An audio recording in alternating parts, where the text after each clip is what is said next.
Sin lugar a dudas, Egipto es uno de los lugares, de los enclaves que más llama la atención para todos y cada uno de los amantes del mundo del misterio.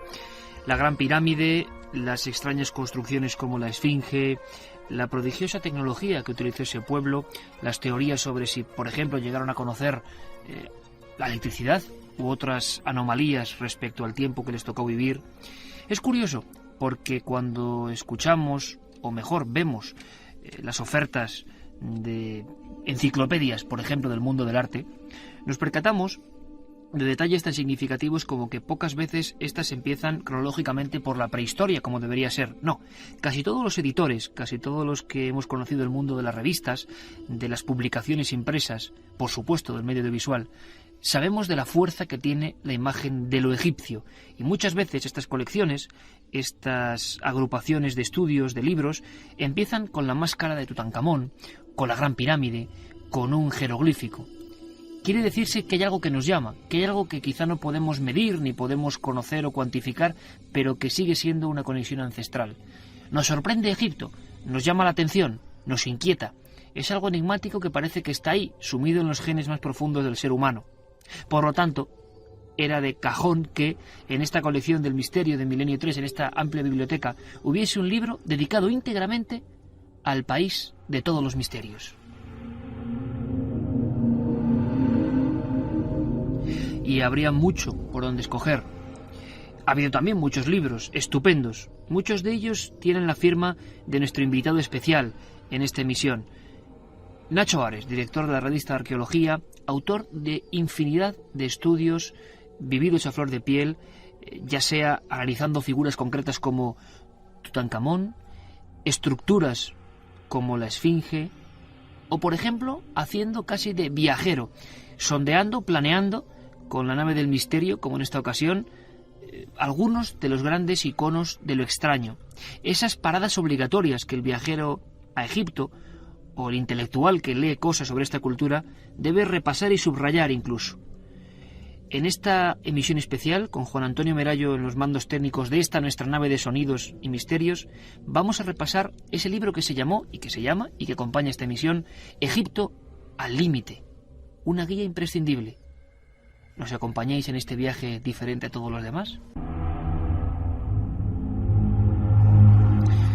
Arenas desérticas, construcciones de tiempos inmemoriales, un sistema de símbolos y señales que sorprendió a los pueblos de la antigüedad cuando lo conocieron, una cultura refinadísima.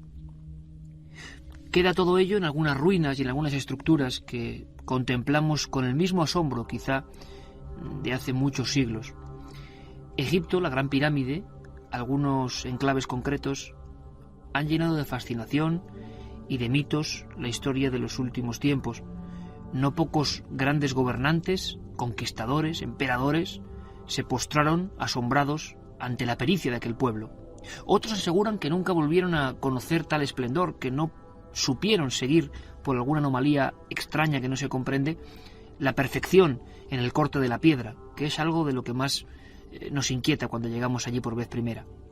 Nacho Ares, bienvenido como siempre. ¿Cómo estás, Iker? ¿Cuántos viajes a Egipto, Nacho?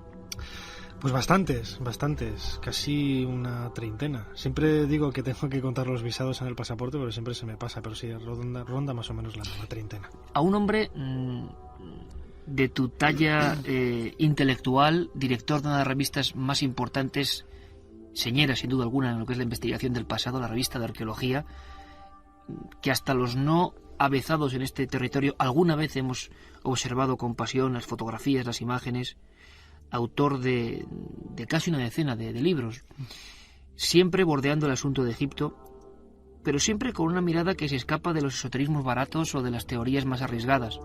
Nacho Ares siempre ha sido un compendio equilibrado que no va del dogmatismo de algunos que no ven ningún misterio ahí donde los hay, pero tampoco de otros que solo ven misterio donde hay cosas a veces muy concretas e igual de fascinantes. Nacho, ¿qué es lo que hace a un hombre como tú regresar un año otra vez? Porque muchos piensan que bueno, que ya está todo descubierto, que ya no hay ningún misterio por resolver. ¿Qué te llama a ti interiormente para volver al país de los faraones un año otra vez? Hombre, desde el punto de vista arqueológico, piensa Iker que solamente se conoce, más o menos se calcula el 20% de lo que debió de haber. Es decir, queda todavía un 80% por descubrir. Y de ese 20% que conocemos, la egiptología es una ciencia relativamente joven, apenas tiene 2 siglos de existencia, desde que Champollion descifró los jeroglíficos en 1822, pues hay muchísimo que reinterpretar. Es decir, la egiptología del siglo XIX en muchas ocasiones ha estado ligada a la tradición bíblica, pues toda esta historia que nos contaban en libros de hace décadas sobre la existencia de la esclavitud para la construcción de las grandes pirámides, etcétera, también vinculado de alguna forma al éxodo del pueblo de Israel. Y luego la propia egiptología, el trabajo de campo, la historiografía nos ha permitido conocer que realmente en Egipto no sucedió nada de lo que decía, o en gran parte de lo que decía la Biblia, que Egipto era un país fascinante per se, que tenía un montón de cosas por descubrir y sobre todo un montón de misterios que ya fascinaron a los antiguos viajeros clásicos, por ejemplo a Heródoto, que viajó en el siglo V antes de nuestra era, de quien conservamos los primeros testimonios escritos de época moderna, me atrevería a decir, y que en la actualidad, ya en las puertas del siglo XXI, pues sigue ofreciendo esa gran cantidad de enigmas por resolver. La pregunta o la reflexión que hacía, Nacho, es que muchas veces las publicaciones, como la tuya, utilizan casi como icono, y lo hemos hecho todos los que hemos trabajado en revistas, sabemos que cuando pones una imagen de Egipto vende más. ¿Por qué? ¿Qué ocurre? ¿Qué llama la atención? ¿Qué hay ahí que no se puede medir y sin embargo que llega al lector y llega al oyente y llega al televidente? Hombre, Egipto es la cuna de nuestra civilización, yo siempre lo he dicho, ¿no? En Grecia y Roma es considerado en ocasiones como la fuente de la que nace la cultura occidental, pero esta misma cultura bebe de las fuentes egipcias, ¿no? Milenarias y mucho más antiguas. Y también es cierto que aparte de toda la estética, aparte de toda la belleza, la hermosura de las figuras, del arte que podemos ver en los museos donde se conservan piezas egipcias, también todo aquello relacionado con la cultura faraónica rezuma sin lugar a dudas un halo de misterio. Es decir, para poner un ejemplo muy claro, nosotros nos podemos enfrentar a una inscripción latina, a una inscripción griega, y más o menos la podemos leer aunque no entendamos el contenido, ¿no? La podemos poner las sílabas, podemos poner los sonidos a las letras. Sin embargo, un texto jeroglífico es totalmente tan extraño a nuestra cultura moderna que nos llama quizás por eso la atención. Es un contraste muy grande y que de alguna forma todo ese conjunto de, pues eso, la aventura romántica de los grandes arqueólogos en el siglo XIX y en el siglo XX, los misterios que rodean, a leyendas, tradiciones relacionadas con la maldición de los faraones, etcétera, pues convierten a la cultura egipcia en un todo que en la actualidad tiene miles y miles de seguidores en todos los terrenos del mundo intelectual, ya sean académicos, no académicos, amantes de la New Age, de la nueva era, etcétera, ¿no? Yo creo que escuchando a Nacho Ares, cuando hablaba, por ejemplo, de esos extraños símbolos grabados en las paredes, estábamos casi viéndolos. ¿Os imagináis esos templos, algunos de ellos derruidos, y cuando llegaban hordas de otros pueblos se daban cuenta con espanto casi qué clase de lenguaje era aquel, qué clase de ideogramas y por qué?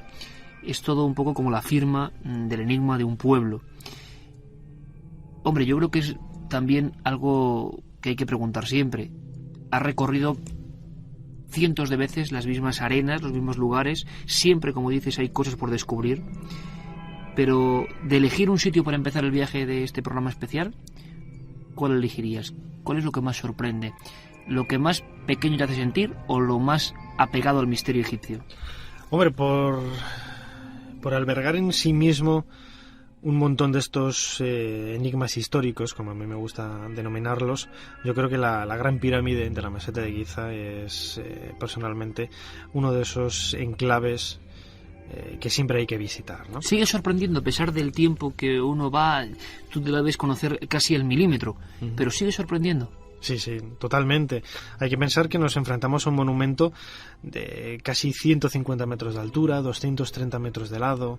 Se calcula que más de 2,5 millones de bloques de piedra, y entre sus escasísimas galerías, porque como bien conoces, Iker tiene muy pocas habitaciones, apenas un par de galerías o 3 y otras tantas cámaras, se guarda, mejor dicho, uno de los grandes secretos de la cultura faraónica. No solamente Precisamente en la Gran Pirámide nos enfrentamos a los problemas relacionados con el método de construcción de este monumento, que todavía se desconoce totalmente. No tenemos ni la más remota idea de cómo pudieron haber construido los antiguos egipcios la Gran Pirámide.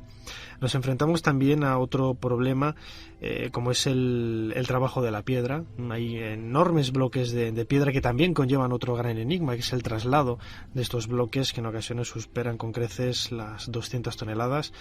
Y bueno, infinidad de misterios, como por ejemplo también la orientación astronómica tan precisa y tan exacta del monumento hacia los puntos cardinales, la orientación de algunos de sus canales, de sus pasillos hacia constelaciones del firmamento.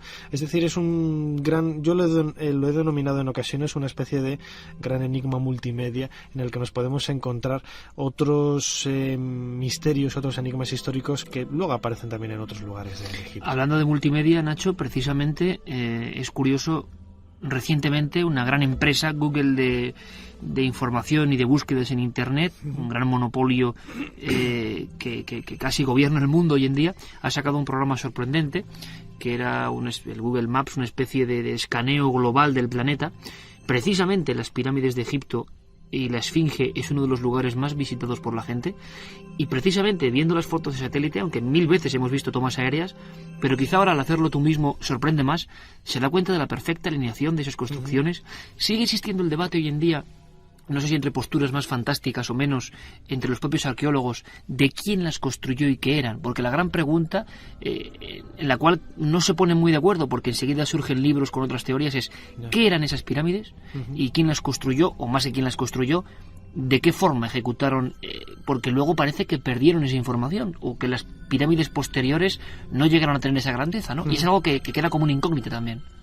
Hombre, aunque hay numerosas dudas alrededor de esto que me preguntas, sí que es cierto que podemos por lo menos plantar la base de ciertas teorías o ciertas suposiciones que con más o menos certeza podemos decir que fueron posibles, ¿no? Por ejemplo, desde mi punto de vista, yo creo que hay pruebas contundentes para demostrar que las pirámides fueron tumbas. Los propios egipcios nos hablan de tumbas cuando se refieren a las pirámides, que tuvieron un marcado carácter astronómico, por esto que te comentaba, en el caso de la meseta de Giza, relacionada con el cinturón de la constelación de Orión, una teoría que lanzó Robert Bauval a finales de los años 80, que en un principio fue incluida en todo ese tipo de creencias de la nueva era, pero que poco a poco, incluso muchos egiptólogos ya desde el comienzo de puesta en público de esta teoría la aceptaron, y hoy prácticamente todo el mundo reconoce que la meseta de Giza tiene un carácter muy marcado desde el punto de vista astronómico. Y luego la figura de Keops, que es quizás uno de los grandes interrogantes, si fue él o no este faraón de la cuarta dinastía, más o menos hacia el 2500 antes de nuestra era, el constructor de la Gran Pirámide. Pues hay que reconocer que no hay pruebas directas que nos indiquen que fue él el que mandó levantar la Gran Pirámide, pero sí que es cierto que hay innumerables pruebas indirectas que lo relacionan con la construcción de este monumento. Ahí entonces lo que tenemos que plantearnos es la duda, la posibilidad de que bien fuera Keops el constructor o el que mandara construir de principio a fin la Gran Pirámide, o él pudiera reutilizar un monumento más antiguo. Ahí habría también otra pregunta por resolver, y te traslado, Nacho, la de muchos oyentes de Milenio 3. Por cierto, que en este libro, que quizá ahora en este momento muchos tengan en las manos, van a ver fotografías, imágenes, algo que sorprende al simple viajero, como es mi caso, sin conocer, por supuesto, los enigmas arqueológicos a fondo, es que las generaciones posteriores, a pesar de que imagino contarían con faraones tan pretenciosos como sus antecesores, no lograron construir pirámides tan perfectas. ¿Qué explicación tiene esto, Nacho? ¿Por qué otras pirámides que vinieron después, supuestamente habría más tecnología, más medios, más hombres, se han convertido casi en montones de cascotes, y ahí siguen las de Giza absolutamente desafiantes en su perfección? ¿Por qué ocurre esto? Es como algunos han hecho el símil de que, como si de repente ocurriese algo y nosotros no supiéramos levantar un edificio de 4 plantas o 5 plantas. Es cierto, ¿no? Las pirámides que se construyen en época posterior al Imperio Antiguo, pues no tienen ni la sofisticación ni la perfección en el trazado de las aristas, la orientación, etcétera, y sobre todo en el método de construcción, que no son grandes piedras, grandes bloques de piedra, de caliza o granito, sino que en ocasiones son simples amontonamientos de ladrillos de adobe que han llegado hasta nosotros en un estado de conservación bastante precario, ¿no? Es quizás uno de los grandes interrogantes, ¿no? ¿Por qué cambiaron de sistema de enterramiento?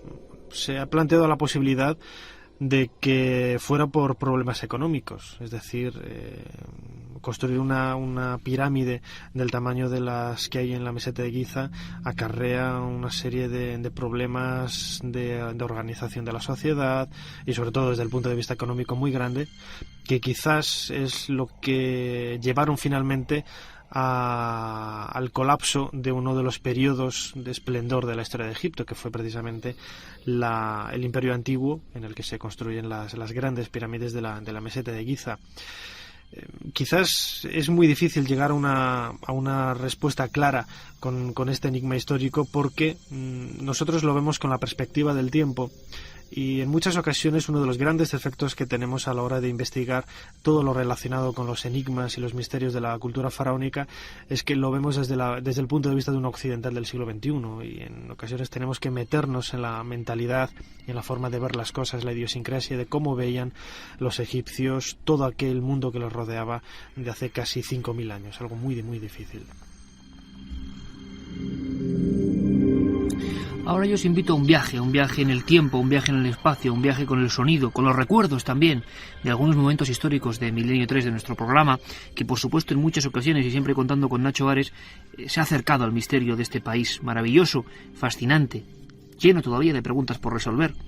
Hablando precisamente de esta estructura de la Gran Pirámide, de la que se ha hablado de todo tipo de cosas, algunas quizá exageradas, se ha hablado de las propiedades de la pirámide para conservar la vida, de las creencias, del culto a la muerte que evidentemente tiñe todo lo que tiene que ver con los egipcios y nos sobrecoge todavía viendo algunas tumbas del Valle de los Reyes, por ejemplo, ese viaje al otro mundo tenebroso. Pero hubo una noticia especial que seguimos todos con mucho interés. Hace 12 años, en 1993, casi accidentalmente, un ingeniero, Rudolf Gantenbrink, que se encontraba realizando ciertas operaciones de mantenimiento, de limpieza, de acondicionamiento de la instalación interna de la Gran Pirámide, logró meter por uno de los conductos ascendentes de esa construcción un pequeño robot llamado Upuaut que se encontró con una sorpresa mayúscula, por lo menos fue una noticia de alcance mundial, una especie de pequeña portezuela que no estaba prevista, con dos pequeños pomos que parece ser taponaban la entrada a algo, a algún lugar desconocido. La noticia de que la pirámide tenía otras estancias desconocidas, claro, obligaba a cambiar muchos libros incluso de historia.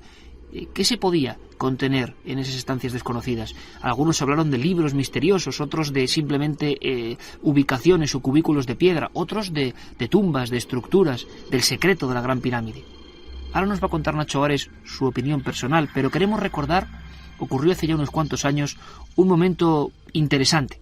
Nos acompañaba también el investigador Manuel Delgado y hablábamos directamente con Rudolf Gantenbrink, con el protagonista de ese hallazgo, de esa puerta que hoy tiene su nombre, Puerta de Gantenbrink, y de lo que ocurrió. Pero sobre todo también lo hacíamos con la perspectiva de que nuevos intentos habían acabado descubriendo otra puerta. National Geographic, año 2002, volvía a meter otro robot, se llegaba a esa puerta, se penetraba con una especie de taladro esa pequeña instalación que ponía un tope, un freno, y todo el mundo, millones de personas en todo el mundo, seguían la emisión intentando contemplar qué había después. Fue una sorpresa porque lo que había era nada, o otro espacio, otro cubículo, otra puerta quizás. Escuchamos aquel momento. Rudolf Gantenbrink, buenas noches. Buenas noches. ¿Cómo te encuentras? ¿Qué tal va todo? ¿Cómo ves todo esto que está pasando ahora mismo? ¿Qué opinas? Va muy bien, todo va muy bien. Para mí estaba muy interesado porque lo allá diciendo en 93 que cuando esto es una puerta, cuando esto es un portícolis, que pueden ser tres, un después del otro. 3 puertas una detrás de la otra, ¿no? Sí, Rudolf Gantenbrink fue el primero en informar que había 3 puertas. Lo han encontrado ya la segunda puerta. Hay una más, eso es seguro ahora. Rudolf, aquí en España nos hemos quedado todos muy impresionados, la gente no sabe realmente cuál es el misterio, incluso ha habido un poquito de tristeza o decepción, porque la gente pensaba que ese robot iba a entrar, pues no sé, a una sala gigante con sarcófagos, con tesoros, y lo que vimos, lo que las imágenes, que no lo hemos dicho todavía, de National Geographic nos mostró, es una oscuridad, una especie de cámara. Rudolf, por lo que tú sabes, ¿qué puede ser eso? ¿Qué se ha encontrado ahora mismo? ¿Qué puede haber detrás de esa tercera puerta? Bueno, eso es muy claro que es una segunda puerta. Lo ha visto ya las imágenes. Es un poco complicado porque es un objetivo que es no muy lejos de la puerta. Entonces lo vemos ya unas golpes de tratamiento. Pero eso también lo ves en las imágenes míos muy cerca. Entonces estamos muy cerca, pero muy lejos lo vemos exactamente, es exactamente la misma puerta que lo ha encontrado en 93. Rudolf, tú y yo hemos especulado muchas veces sobre la posibilidad de lo que hubiera detrás de esas puertas. No lo ha especulado en este fase, pero ya después este descubrimiento, ahora lo puedo decir algo más, porque una cosa que es claro, que tenemos ahora 2 puertas. Entonces, cuando hay 2 puertas, tiene que ser 3 puertas. Uh-huh. Y 3 puertas, portícolis, están siempre y solamente enfrente de una tumba. Teorías para todos los gustos. Una tumba, una estatua, lo que decíamos antes, documentos reales. Recientemente la Universidad de Singapur, pues parece que va a efectuar otra inmersión en esta Gran Pirámide. Opinión personal, Nacho. ¿La Gran Pirámide nos guarda todavía algunos secretos que podrían dar al traste con todo lo que sabemos de ella, o no es para tanto? Hombre, tanto como eso quizás es exagerar un poco, ¿no? Pero sí que es cierto que hay cámaras que todavía siguen sin explorar y que es muy posible que den sorpresas, ¿no? Además, cámaras que se conocen ya desde la década de los 80, primero cuando unos franceses estuvieron ahí investigando con sondas electromagnéticas y japoneses también detectaron la presencia de vacíos en algunas zonas de la Gran Pirámide, como los japoneses, por ejemplo, descubrieron un pasillo paralelo al acceso a la cámara de la reina de unos 30 metros de profundidad. Franceses también, Guadioni y Dormin, descubrieron a la entrada de la Gran Pirámide restos de lo que ellos interpretaban como un acceso a una nueva habitación. Y la presencia de esta segunda puerta, que posiblemente dé acceso a otra tercera puerta, siguiendo un poco, como decía Gantenbrink, la estructura tradicional de las entradas a las tumbas en la Cuarta Dinastía, hacia el 2500 antes de nuestra era, pues no solamente puede servir para concretar cronológicamente la Gran Pirámide en la Cuarta Dinastía, es decir, no es un monumento tan antiguo, 10.000 años incluso se ha llegado a decir, se ha relacionado incluso con los atlantes, etcétera, sino que puede también dar sorpresas desde el punto de vista de la interpretación astronómica. Esto yo creo que sí que es lo más importante que se pueda extraer de estas investigaciones sobre a qué estrellas, a qué conjunto de estrellas del firmamento están orientadas estas nuevas habitaciones. Nacho Ares nos traía en uno de los programas de hace unos cuantos años, hablando de tecnología egipcia, algunas muestras, algunos documentos que dejaban a las claras la fascinación que este edificio no solo causó en, decíamos antes, gobernantes, conquistadores, expertos, cronistas, historiadores, sino en el mundo moderno de lo que fue una revisión de la arqueología, la llamada astroarqueología.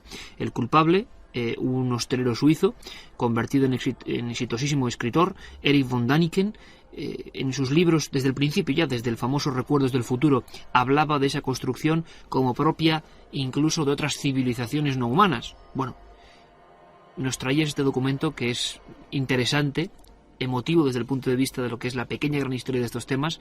Así Däniken, así los reportajes de Däniken hablaban de esa construcción de la pirámide de Giza, la Gran Pirámide. Dominando la meseta de Giza está la Gran Pirámide. ¿Quién construyó este increíble edificio? Los documentos históricos la atribuyen al poderoso faraón Khufu, también conocido como Keops, y a su ejército de 100.000 esclavos. Pero von Däniken cree que otro importante descubrimiento puede probar su polémica teoría acerca de la construcción de la pirámide. Afirma que el verdadero constructor fue Enoch, el mismo de los escritos apocalípticos etíopes. Erik von Däniken sostiene que Enoch fue advertido por los dioses del cielo de que un gran diluvio destruiría la civilización. Enoch construyó la Gran Pirámide para proteger los antiguos textos de la crecida de las aguas. Proyectó cámaras secretas que se labraron en el interior de esta montaña de piedra. ¿Eran los dioses que predijeron la inundación realmente extraterrestres? La teoría de los extraterrestres también ha estado ahí. Antes, Nacho, comentabas, la cronología de la pirámide sigue ofreciendo algunas incógnitas. La esfinge también, hay estudiosos que hablaban de que algunas marcas de, si no recuerdo mal, de subidas y bajadas de agua, la ubicaban en un tiempo muy lejano. ¿Hay posibilidades de que la Gran Pirámide o este conjunto de cosas que está en Giza sean anteriores a lo que se supone? Claro, con todo lo que ello conllevaría, ¿no? Hombre, yo creo que eso es un detalle claro, por lo menos desde el punto de vista de la esfinge. Por cierto, ¿la esfinge qué es? La esfinge es un león de piedra que tiene unos 70 metros de longitud y casi 20 de altura, y que siempre se ha interpretado como el guardián de la necrópolis de Giza, ¿no? Hay que pensar que en la meseta de Giza no solamente están las 3 grandes pirámides de Keops, Kefren y Micerinos, sino que estas pirámides, estos monumentos, están rodeados de cientos y cientos de mastabas, de tumbas excavadas en la roca, de personas o de familiares o funcionarios de los diferentes reinados de estos soberanos de la cuarta dinastía, ¿no? Es muy probable, como digo, por lo menos dando la razón a los estudios geológicos que se realizaron en los años 90 por parte de Robert Schoch de la Universidad de Boston, que efectivamente las marcas, las acanaladuras que había dejado la erosión del agua en el cuerpo, en algunas partes del cuerpo de la esfinge y sobre todo en la cubeta sobre la que se levanta este león de piedra, que es una antigua cantera de la cual salieron algunos bloques de piedra para construir los monumentos que hay alrededor, pues daten este león de piedra en el 10.500 a.C. Quizás no tanto, pero por lo menos el 5.000, 7.000 a.C. sí es muy posible. ¿Antes de Cristo? ¿Qué supone? Porque oficialmente, ¿cuál es su datación? Oficialmente es la cuarta dinastía, el reinado de Kefren, aunque muy probablemente pertenezca también o tenga restos del faraón Keops. Es decir, cada vez se va retrasando un poquito más lo que es la cronología de la esfinge. Pero como dice Robert Schoch, los 5.000 o 7.000 años de antigüedad de la esfinge son muy, muy posibles, bueno, atendiendo no a ninguna civilización extraterrestre, ni los atlantes, etcétera, sino que se tratara de una especie de tótem de una cultura prefaraónica que existiera ahí, de la que también se tienen noticias a través de otros... ¿Capaz de construir eso? Sí, capaz de excavar en la roca viva de la meseta, pues esta figura de un león de piedra, y que luego en época faraónica, cuando llegaron los grandes reyes de la época histórica de Egipto, pues acomodaran sus rasgos al tipo de iconografía faraónica que todos conocemos, ¿no? Pues colocando una barbilla, los ojos, qué interesante, el tocado faraónico. Pero Nacho, entonces aquí estamos en un debate que estoy seguro que va a apasionar a los oyentes de Milenio, porque si esa esfinge tan extraña, tan rara, puede ser anterior a lo que conocemos, y tú piensas o hipotetizas que puede ser reutilizada, ¿no podría ocurrir lo mismo con las pirámides, que siguen siendo bastante distintas a las demás y que todo ese complejo fuera de una cultura anterior, con lo cual menudo problema, ¿no? O menudo incógnita. Hombre, pruebas para demostrar la antigüedad de la esfinge hay muchísimas, muy numerosas. Sin embargo, en lo que es la la cronología para intentar retrasar la datación de las 3 grandes pirámides de la meseta de Giza, por ejemplo, no son las pruebas no solamente abundantes, sino tan consistentes como pruebas geológicas irrefutables en el caso de la Esfinge, ¿no? Hace apenas una década se hicieron varios análisis de carbono 14 a partir de los elementos que formaban la argamasa de las juntas de algunos bloques de las pirámides de la meseta de Giza, y en ocasiones daban una datación unos 100, 200 años, 300 incluso, anteriores a lo que se había pensado siempre, ¿no? Vale, esto es una cronología que más o menos se puede aceptar y más o menos se puede encuadrar dentro de lo que es la historia de la Cuarta Dinastía. Sin embargo, retrasar las grandes pirámides de la meseta de Giza a una cronología como el caso de la Esfinge, que podría ser un tótem prefaraónico al 5000, 7000 o al 10500 como plantean otros, es un problema mucho más arduo y más difícil de demostrar. Nos imaginamos esa cultura prefaraónica de la que nada se sabe, construyendo una efigie tan extraña como la Esfinge, mirando hacia algún lugar en mitad del desierto, y todo son preguntas, la verdad. Yo invito a los oyentes de este programa especial a que ojeen esas ilustraciones que acompañan el libro que hoy recomendamos y adjuntamos con esta emisión, Egipto al límite. Pero como decía, ha habido muchos personajes en la historia, muchos conquistadores, muchos emperadores, muchos viajeros que se han postrado delante de esa construcción y han sentido el mismo vértigo que seguro que muchos viajeros también del siglo XX y XXI han sentido al ponerse allí, delante de esa construcción inmensa. Bueno, uno de los casos típicos que ha pasado a formar parte ya de las frases conocidas de la historia es la de Napoleón, que llegó hasta allí y dijo a sus hombres que 40 siglos contemplaban esa inmensa construcción alucinante. Javier Sierra, compañero de este programa, realizó una de sus obras llamándola El secreto egipcio de Napoleón, y narraba una historia que ahora quiero que Nacho Ares nos cuente qué parte de ficción y de verdad tiene, porque es sobrecogedora. Al parecer, Napoleón Bonaparte desciende hasta las entrañas de la pirámide, hasta una zona que no se conoce mucho por parte del turismo, la llamada Cámara del Caos, un lugar donde dicen que pasa de todo. A él le pasaron muchas cosas. Vamos a ver qué nos cuenta Javier Sierra. La madrugada del 12 al 13 de agosto de 1799, cuando Napoleón Bonaparte llevaba ya casi un año en tierras de Egipto y Palestina, decidió someterse a una experiencia singular. Dejó a sus hombres a una prudente distancia de donde él se encontraba, se adentró por los pasadizos de la Gran Pirámide en la meseta de Giza, muy cerca de la famosa Esfinge, y decidió permanecer allí solo y a oscuras durante toda la noche. No explicó a sus hombres cuál era la razón que le llevó a someterse a esa especie de prueba, pero cuando a la mañana siguiente emergió del vientre del monumento, Napoleón llevaba el miedo dibujado en el rostro. Estaba pálido, desencajado, tanto que sus generales se le aproximaron y le preguntaron qué le había sucedido. La respuesta que dio formará parte de los grandes misterios de esa época histórica. Respondió que, aunque lo contara, nadie iba a creerle. Durante el resto de su vida, fueron muchas las personas que le cuestionaron por aquella noche extraña, insólita, en la Gran Pirámide de Keops, en Giza. Y él siempre respondió con evasivas a lo que pudo ver y sentir durante aquellas horas en solitario. Quizá lo que ocurrió, y ese es el planteamiento de mi investigación sobre esta faceta insólita de la historia, es que quiso someterse a la misma prueba de resistencia al miedo, a la misma prueba iniciática a la que se habían sometido sus admirados Julio César y Alejandro Magno. Pues descendemos hacia las entrañas de esa construcción maravillosa, sobrecogedora para muchos, cambiante de energías para otros, los más crédulos.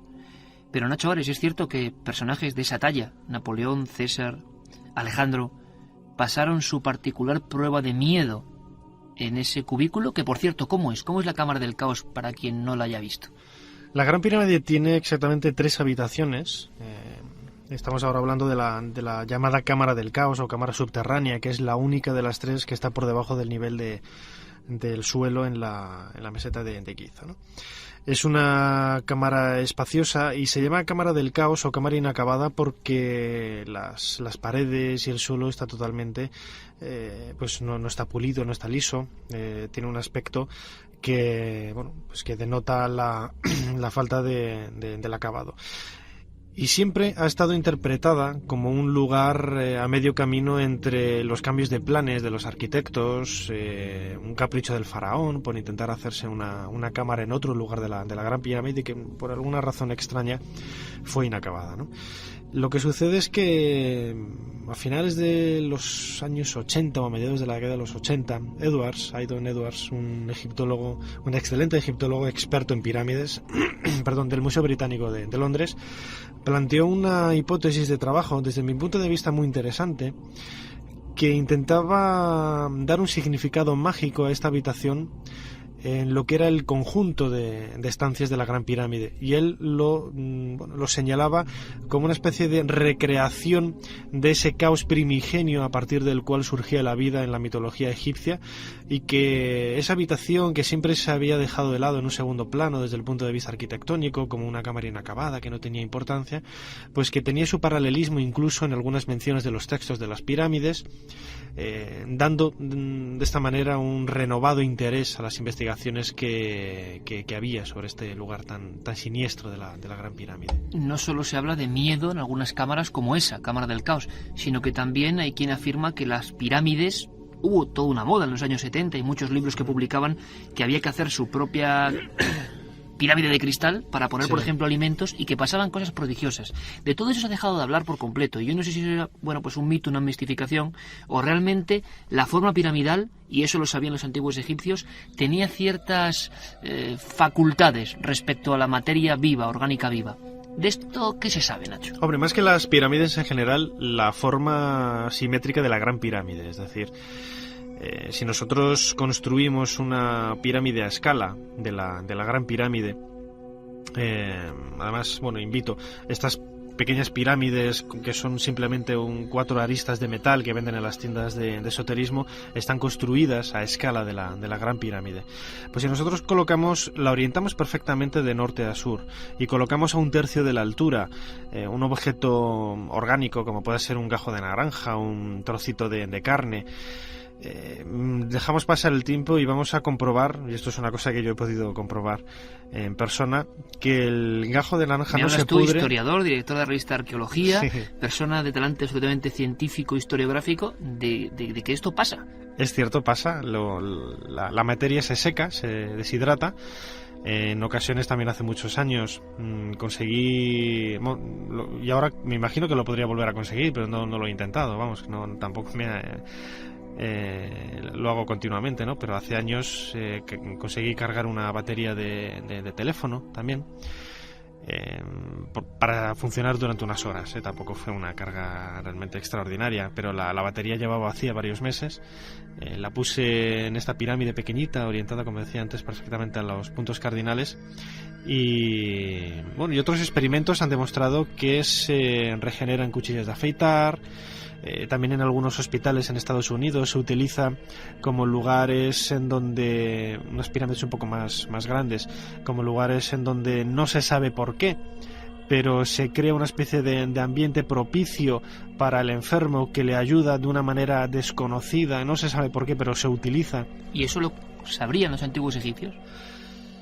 Ese es el problema, y es quizás uno de los interrogantes que yo me planteo. Hay infinidad de cosas que hoy conocemos con nuestra cultura del siglo XX-XXI, que hemos llegado a dar con ellos, en muchos casos gracias a nuestra tecnología, que podemos encontrar paralelismos en la antigüedad, no solamente en Egipto, sino en otras culturas de la antigüedad, como también la electricidad, que se sabe que se utilizaba para la falsificación de joyas en las culturas de Mesopotamia y de Egipto.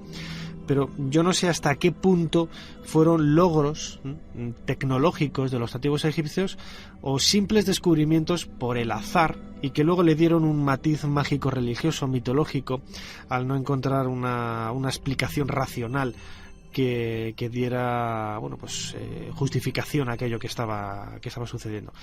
Que los antiguos egipcios conocieran las propiedades energéticas, por decirlo de alguna manera, de la Gran Pirámide, no lo creo, sobre todo porque no encontramos en ningún otro momento de la historia de Egipto, ni formas parecidas. Lógicamente sí que había pirámides, pero no ninguna de ellas tiene la misma inclinación de las caras de la Gran Pirámide, su altura, ni esa estructura que vemos única y exclusivamente lo que es la Gran Pirámide. A mí desde luego me has dejado sorprendido y estoy seguro que muchos oyentes y lectores también. Ha mencionado Nacho Ares la palabra electricidad, otro de los grandes caballos de batalla, polémico donde los haya, del conocimiento de los antiguos egipcios.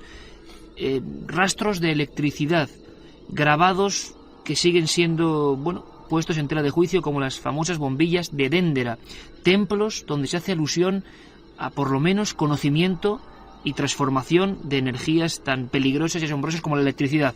Volvemos a escuchar, para hacer un poquito de historia, de astroarqueología, al propio Erich von Däniken refiriéndose a algunas de estas asombrosas anomalías.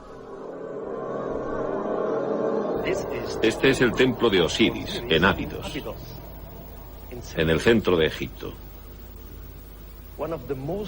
Aquí hay uno de los regalos más misteriosos que ha bajado a la tierra desde el cielo. Es el llamado pilar de Jet.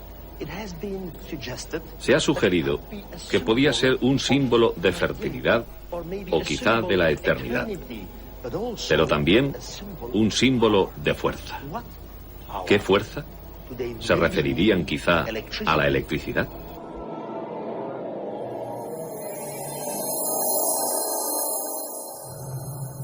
¿Estás preparado para lo que pueda venir? Milenio 3, con Iker Jiménez y todo su equipo. Electricidad, ni más ni menos, en palabras de un hombre tan polémico, tan desafiante, tan criticado y tan vendedor como el suizo Erich von Däniken.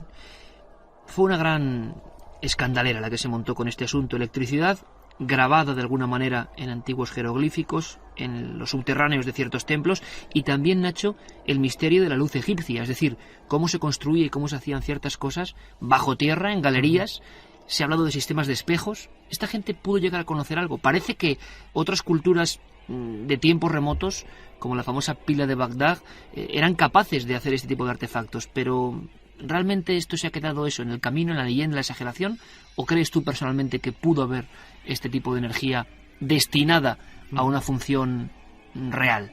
Hombre, yo separaría de esto que me preguntas dos partes muy claras. Por un lado, el problema de la iluminación que se ve en tumbas como en el Valle de los Reyes, tumbas que tienen en ocasiones más de 150 metros de profundidad, y en donde por mucho que utilicemos espejos reflejando rayos del sol, por mucho que utilicemos lámparas que se han esbozado también hipótesis diciendo que utilizaban unas lámparas especiales que no expulsaban hollín. Claro, porque el gran misterio es que no hay marcas de hollín, efectivamente, de que hayan estado ahí con antorchas, ¿no? Como es lo lógico pensar. En las pinturas.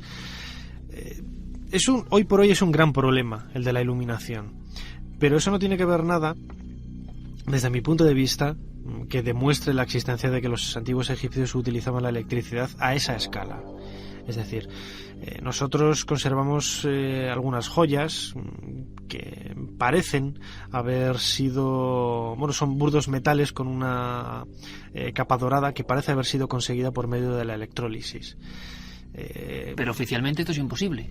Hombre, con este dato, la existencia de la polémica pila de Bagdad, que ya en los años 30, König, un ingeniero americano, lo que hizo fue reconstruir en laboratorio el proceso que pudieran haber utilizado los antiguos babilonios con esta pieza, y efectivamente consiguió, añadiendo un elemento galvánico que pudieran haber conocido y hubieran podido acceder en la antigüedad, como era el vinagre o el zumo de naranja, consiguió una carga eléctrica muy pequeña, lo suficiente como para realizar este baño de electrólisis y poder falsificar las joyas. De ahí a que seguramente este descubrimiento, que fuera una algo casual y que los propios antiguos no comprenderían el significado ni el origen del mismo, a decir, como decía Peter Krasa o Erik von Däniken, de que algunos relieves que hay en las criptas del templo de Dendera, que son representaciones de bombillas. Bueno, hay varias en tu libro que la gente va a ver directamente y que hemos visto allí. Una especie de bombillas o de gigantescas berenjenas, en el interior hay filamentos o serpientes, quién sabe, y la sensación de que los egipcios grabados ahí lo tocan todo con mucho cuidado, como si fuera algo peligroso. Conclusión de algunos investigadores: luz hace 40 siglos. ¿Qué se sabe? Hombre, desde mi punto de vista eso no son bombillas, son simples estelas de unos rituales relacionados con Osiris, con representaciones del Alto y del Bajo Egipto. Hay que pensar que es la escritura que se utiliza en esta época, por lo menos en las criptas donde ha aparecido, es jeroglífico tolemaico, que es mucho más moderno del jeroglífico clásico que se utilizaba convencionalmente en los templos, y algunos ideogramas, algunos jeroglíficos, algunos dibujitos son exclusivos de esta época tolemaica, ¿no? Como es el caso, por ejemplo, del famoso dibujo de la berenjena con la serpiente dentro, que Peter Krasa identifica con una bombilla. Yo creo que desde mi punto de vista esto lo dejaría en el terreno de la fantasía y me quedaría sí con cierto halo de misterio en todo aquello relacionado de una manera mucho más clara, mucho más tangible, con la pila de Bagdad, las falsificaciones de joyas por electrólisis, etc. Egipto tendría 1000 destinos, muchos de ellos muy poco conocidos, que no salen en las guías turísticas, y este libro de Egipto al límite es una buena forma de darnos cuenta de que, como decía antes Nacho Ares, un gran porcentaje de misterios, de cosas por descifrar, por resolver, siguen ahí enterradas en la arena. A mí me gustaría que con los pocos minutos que nos quedan, Nacho, tú nos indicarías seguramente al futurible viajero a Egipto, que es un país que, a pesar de las trágicas noticias que hemos tenido, pues merece la pena siempre una visita, un encuentro con la historia, pues esos puntos quizá no tan conocidos, pero que tú nunca dejarías de poner en tu propia agenda de viaje, porque merecen la pena realmente, para el viajero del misterio. Claro.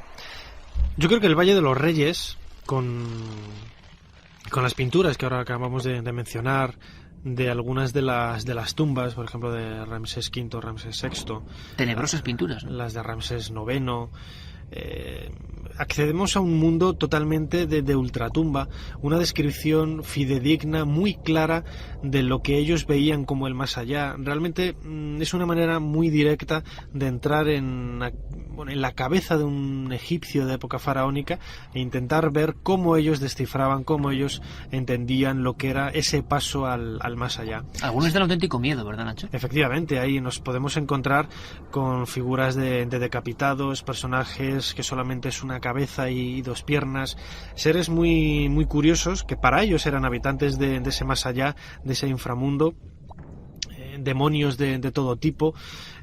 Muchos de ellos parece que están sacados de cuadros del Bosco, o incluso habría que decir que el Bosco los sacaba de estos cuadros de estas pinturas del Valle de los Reyes, y yo creo que es uno de los lugares, no solamente por todo aquello relacionado con el descubrimiento de la tumba de Tutankamón, este impresionante descubrimiento arqueológico del año 1922, sino que el Valle de los Reyes tiene todavía ese encanto, esa magia de por qué alejar todas las tumbas en una necrópolis totalmente perdida en el centro del desierto, en un marco realmente incomparable. Egipto sigue siendo un lugar que guarda muchas sorpresas. Hemos hecho una mera ruta, un planeo con la nave del misterio, y os dejamos a vosotros, amigos lectores, la posibilidad de seguir penetrando en, por ejemplo, los prodigiosos trépanos, cómo se cortaba la piedra, misterios de la propia manufactura de algunas cosas, esas pinturas que comentaba Nacho Ares que merece ser la pena paladeadas y merecen ser contempladas con todo el terror que dejaban cada uno de los artistas que estuvieron allí en esas tumbas. Era un viaje a las tinieblas auténticamente. Algunas de esas pinturas, muchos las han relacionado incluso con criaturas de otro mundo. Siempre ha habido una reinterpretación más o menos polémica de cada cosa. Nos quedamos sobre todo con esa frase que iniciaba nuestro compañero Nacho Ares, que es que bajo las arenas del desierto quedan muchas cosas por descubrir. Algunos afirmaban que el gran porcentaje sigue ahí durmiendo, un sueño casi eterno. en el Museo del Cairo parece que no tienen sitio para más, ¿no, Nacho? Están construyendo uno nuevo de las decenas de miles de objetos que prácticamente tienen en los almacenes todavía por exhibir. Nacho, lo que sí hacemos es recomendar, por supuesto, esa lectura de Egipto al límite, de todos tus libros sobre esta materia apasionante, por supuesto. Estoy seguro que volverás a visitarnos en estos programas especiales porque tienes mucho de contar de la historia perdida. Pero suerte en tu labor, suerte en esa divulgación maravillosa, porque de alguna manera creo que entre todos, sobre todo vosotros, estáis provocando que haya un interés nuevo por la arqueología, por el misterio, por la investigación. En el fondo, Nacho, uno cuando vuelve a Egipto, y respondiendo a la primera incógnita que te hacía, es que vuelve a sentirse un investigador decimonónico, y eso en los días de hoy tan tecnificados, tan tecnológicos, tan globalizados, sigue siendo bonito, ¿no? El sentido de la aventura todavía se palpita cuando uno llega allí, ¿no? Todavía. Además, como decía ahora del Valle de los Reyes, todo Egipto es un marco realmente con un lugar de contrastes. No hemos mencionado apenas, que es un aspecto que también toco en el libro de Egipto al límite, los otros misterios que no tienen que ver nada con el mundo faraónico, que los podemos encontrar en el mundo islámico y en el pleno siglo XX, ese siglo tan convulso de la globalización como comentabas ahora, ¿no? Ese contraste de culturas en donde parece que el tiempo no ha pasado desde hace miles de años es realmente un lugar fascinante que yo invito a todo el mundo a visitar. Pues la invitación queda hecha, Egipto al límite, y sonidos, fotografías y sobre todo sensaciones para convertirse en un viajero de otro tiempo.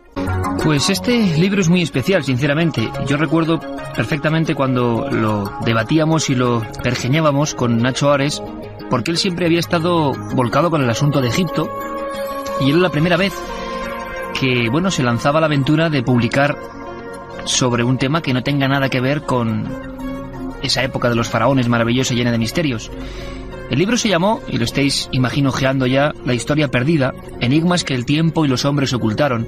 Y hay que decir que en su edición original, en el Archivo del Misterio, se convirtió en uno de los auténticos bestsellers, publicado en España y en Sudamérica, porque quizá los 30 capítulos, de forma muy rápida, muy fácil, muy directa, mostraban, 30 certeros enigmas de la historia que siguen sin resolver, o que por lo menos plantean preguntas interesantes, ¿no? Es como otra visión de la historia. Claro, eso con el aval de que la persona que lo ha realizado es director de la prestigiosa revista de arqueología, y que también creo yo que ayudó el hecho de que con el mismo nombre, La historia perdida, hubo una sección muy interesante hace ya años en la revista Enigmas, y también una sección hermana en Milenio 3, una sección en la cual con la voz de Nacho Ares intentábamos arrojar luz sobre cosas apasionantes de la historia. Nacho, ¿cómo te convencí para hacer? ¿Qué ocurrió para hacer esto que no fuera Egipto? Es tu primer libro que no es de Egipto, ¿no? Efectivamente. ¿Cómo estás, Iker? ¿Qué tal, Nacho? Es un libro al que a mí me apetecía muchísimo hacer, y que ya incluso cuando escribía la sección en la revista Enigmas, yo sabría que tarde o temprano acabaría recopilando y actualizando todos esos grandes enigmas históricos que a mí siempre me han apasionado. Es cierto que, como bien decías ahora, el 90% de mi tiempo lo dedico al estudio e investigación de la egiptología y de los enigmas históricos relacionados con la cultura faraónica.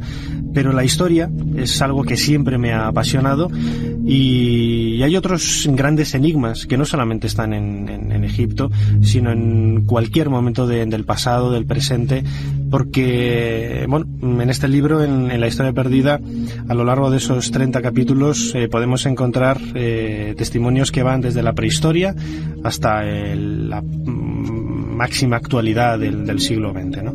Son hechos que a mí siempre me habían llamado la atención. Muchos de ellos estaban sin publicar, los había investigado, los tenía en carpetas de trabajo en casa, y me decidí a recopilarlos un poco y darlos a conocer. Pues si te parece, Nacho, en esta aventura de este disco que acompaña el libro La historia perdida, en esta edición de la Biblioteca del Misterio, vamos a ir casi salteando un montón de misterios de diferentes épocas, de diferentes personajes de diferentes lugares, que creo que son muy interesantes, y no lo hacemos en orden de prioridad ni porque sean más importantes, sino casi vamos a hacer un pequeño viaje en el que, por supuesto, todos estáis invitados.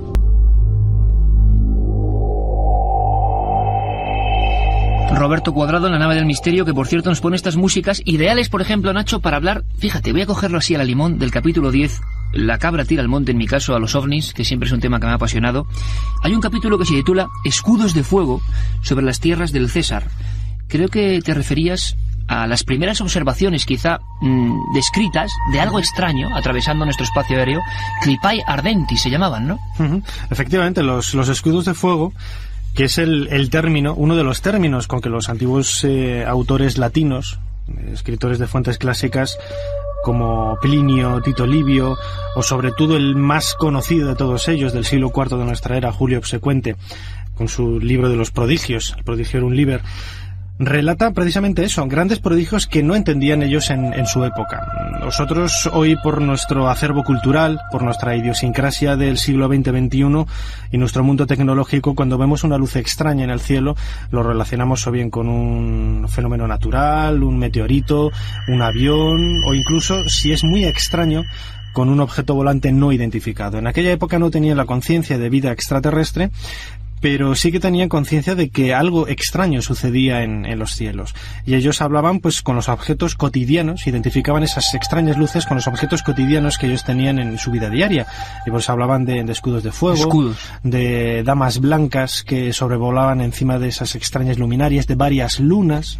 Los textos son muy curiosos y es insólito y también muy llamativo poder encontrar esos paralelismos en las antiguas menciones, por ejemplo, de Julio Obsecuente, que tienen un concordato casi perfecto con avistamientos modernos de los investigadores como tú, por ejemplo, Iker, que habéis trabajado muy de cerca en el fenómeno OVNI. Pues fíjate hasta qué punto, Nacho, leo un trozo. 91 a.C., año 91 a.C., dice: cerca de Spoleto, una esfera de fuego de color oro rodó hasta el suelo, aumentó de tamaño, pareció desplazarse sobre el suelo hasta el este y alcanzó tal grosor como para ocultar el sol. En el año 42 a.C., se cuenta, en Roma se produjo, a la caída de la noche, una luz tan brillante que las gentes se levantaron para trabajar, a pesar de que el día había terminado. Sería el ejemplo vivo de lo que es la historia perdida. Cosas que se ocultaron o no son muy conocidas. Es decir, los romanos estaban siendo cronistas de unos hechos que siempre se han producido. Tú vas avanzando en la historia, incluso reproduces en algunas páginas de la historia perdida, este libro apasionante, sinceramente. Hay una que la tienes ahí mismo, Nacho, que es impresionante. Los supuestos objetos fuera del tiempo, los objetos volantes no identificados, están desde siempre, desde las primeras culturas de la humanidad. Pero incluso grandes maestros renacentistas como Filippo Lippi llegaron a reproducirlo con tal nitidez que uno, cuando vea las imágenes que tienes tú ahora ahí entre las manos, yo creo que dice, caramba, ¿esto qué demonios es? Parece una especie de disco volante, dos platos soperos uno encima del otro, la típica forma, la Virgen y el niño, la Madonna de San Giovannino, y de repente una especie de testigos que están mirando al cielo. O sea, no es algo que al pintor se le escapó, sino que está mirándolo fijamente porque eso estaba ahí físicamente, ¿no? Es muy llamativo y además esto es quizás uno de esos objetos, como la terminología inglesa denomina OPART, ¿no? Out of Place Artifacts, que aluden precisamente a sucesos extraños, a fenómenos insólitos extraños que están fuera de lugar. Es decir, no tiene mucho sentido si nosotros metemos en el mundo de la pintura del siglo XVI a este cuadro, ¿no? Quizás hoy si estuviéramos hablando de una copia moderna, de una interpretación moderna de este cuadro, quizás podríamos vincularlo, como decía antes, al fenómeno OVNI, pero en aquella época, cuando todavía no había llegado en 1947 con Kenneth Arnold y la famosa visión de sus platillos volantes sobre el monte Rainier, ¿qué demonios está mirando este señorín que aparece junto al hombro izquierdo? Además, poniéndose la mano en los ojos, ¿no? Sí, como si estuviera cegado por la luz. Exacto. Que emana de estos dos platos unidos por el borde, y que es quizás uno de los casos para mí más insólitos que existen dentro del mundo del arte. Hay muchos más, ¿no? Pero es cierto que, bueno, no estamos hablando ni estamos queriendo convencer a nadie ni identificar esto con seres extraterrestres. Por supuesto. Parecido. Es un fenómeno insólito y como tal lo presentamos, y eso es otro de esos grandes ingredientes de esta historia perdida. Podemos acabar este capítulo para que veáis la densidad en el aspecto de datos y sobre todo de perfecta búsqueda, ¿no? De hemeroteca, de historia, de libros, todo concentrado en una especie de manual de lo extraño a lo largo de todos los tiempos. Me parece apasionante, repito, este capítulo sobre los escudos volantes, escudos de fuego sobre Roma, que va viendo, Nacho, cómo va prolongándose en el tiempo en diferentes etapas. Podríamos acabarlo con otra de esas descripciones, concretamente de Dion Casio, hacia el 155 después de Cristo en la historia de Roma. Dice: en Arminium una luz como la del día resplandeció durante la noche. En muchas regiones de Italia 3 lunas se hicieron visibles por la noche. Felipe II también es otro de los personajes que tiene importancia, y su época en este libro, en la historia perdida. Desde luego que a mí la sensación con Felipe II, Nacho, es el rey más poderoso de todos los tiempos, imperio donde no se pone el sol, y sin embargo desconocimiento absoluto de algunas parcelas. Da la impresión que es como cuando uno va al Escorial y le enseñan el folleto del que no debe salirse la ruta turística, y sin embargo uno va pasando por cuadros, salones, misterios, códigos, y dice: caramba, ¿esto por qué no me lo enseñan, no? El propio Felipe II da esa impresión. Fue un hombre muy ortodoxo, defensor del cristianismo a ultranza, del catolicismo, pero sin embargo también hay misterios incluso desde su nacimiento, que es una cosa bien curiosa. Hay misterios en torno a todo lo que suponía la contratación, creo, de alquimistas, de magos, su apego a las reliquias sagradas. Había una pasión por lo oculto que se ha contado muy poco, ¿no? Quizás uno de los calificativos que se puede dar a Felipe II es de ambiguo. Es decir, él era uno de los máximos exponentes de la Inquisición. Él perseguía a ultranza todo aquello que se saliera de las estrictísimas normas de la Iglesia Católica, Apostólica y Romana. Y sin embargo, él, como bien conoce Iker, era un grandísimo amante de la magia, grandísimo conocedor del mundo de la alquimia. Y, un mundo que estaba en plena ebullición en esa época, justo, ¿no? Precisamente, él tenía contactos con gente que venía del norte de Europa, con su primo Rodolfo, que era otro rey europeo, y que precisamente hoy lo vemos quizás como algo metido dentro del mundo esotérico, pero que en aquella época esa ambigüedad era la vida cotidiana de los propios habitantes del siglo XVI. No en vano, por ejemplo, otro de los grandes personajes de esta época, Antonio Pérez, el secretario suyo, tenía relaciones con John Dee, el famoso también alquimista inglés. Era un perfectísimo conocedor del mundo de la astrología. El conde duque de Olivares, ya en el siglo XVII, entra de lleno en ese mundo también tan irreal, y hoy lo vemos tan absurdo, ¿no?, de intentar justificar los actos políticos, las decisiones políticas, mejor dicho, que se tomen en uno u otro sentido, dependiendo de lo que le diga un adivino. Todo ese tipo de fenómenos son muy comunes en este siglo, que, como decía antes, tanto se caracterizaba por todo lo relacionado con el mundo de la Iglesia Católica. Hablamos con Nacho Ares, director de la revista de Arqueología, autor de este libro que ahora tendréis entre las manos, La historia perdida, enigmas que el tiempo y los hombres ocultaron. El libro que ha sido pues un auténtico revulsivo de ventas. La gente se ha enganchado a esta visión de la historia distinta, que precisamente ahora, además, que no quiere decir por eso que no esté avalada con datos y con absoluta ortodoxia también, sin embargo haciéndose eco de áreas ensombrecidas. Quizá también estamos viviendo una época de realce en general, de no adaptarnos solo al ortodoxo, ¿no?, sino ver otras cosas. Por cierto, hablamos de Felipe II, hablamos de una época muy concreta, hablamos de España y hablamos de alquimia. Es creíble que Felipe II contratase a magos alquimistas, expertos de otras tierras, concentrase en el Escorial y buscase una cosa que nos parece tan absurda hoy en día como convertir ciertos metales en oro. Esto era una de las acciones de la alquimia, pero había muchas más, ¿no? La gente se ha centrado en eso, pero la alquimia era algo mucho más amplio, ¿no? Sí, la piedra filosofal, incluso muchos investigadores tampoco están muy de acuerdo en definir esta búsqueda, esta fórmula con convertir cualquier burdo metal en oro, ¿no? La alquimia, en definitiva, era mucho más. Hay un libro fantástico, el de Fulcanelli, El misterio de las catedrales, muy denso y muy difícil de comprender. Yo recuerdo que cuando lo leí siendo bastante joven, luego tuve que volver a leerlo años después porque había un montón de datos que quedaban un poco en el aire, y la alquimia como tal era algo muy relacionado también con el mundo de la magia. Hay que pensar que también en esta época es muy difícil distinguir el límite de lo que es la magia y la medicina. Si nosotros entramos, por ejemplo, a estudiar algunos de los métodos que utilizaban los médicos en la época, en el siglo XVI, está más cercano a lo que hoy entenderíamos con el mundo de la magia, a las tradiciones populares, etcétera, al folclore, que lo que es un comportamiento científico a la hora de curar personas, ¿no? Y damos un salto tan radical porque es polémico. Yo recuerdo que hubo un libro hace unos 10 años de un hombre que hablaba en torno a la posible falsificación de la pieza más importante quizás del arte ibero, la pieza que representa en muchos aspectos la cultura antigua de los españoles. El gran Juan Eslava Galán hablaba de los españoles tal como fuimos, ¿no?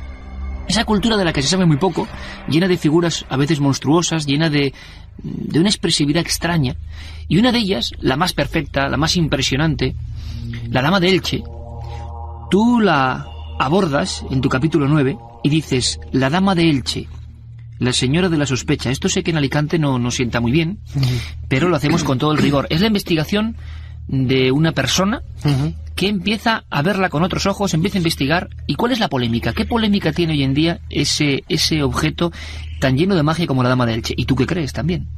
Hombre, cuando salió el libro de John Moffitt en el año 95, que se titulaba El caso de la Dama de Elche, levantó muchísima polémica porque presentaba algunas ideas, algunos argumentos que en parte tenían su lógica y en parte eran totalmente desestabilizadores con lo que se creía hasta la época, ¿no?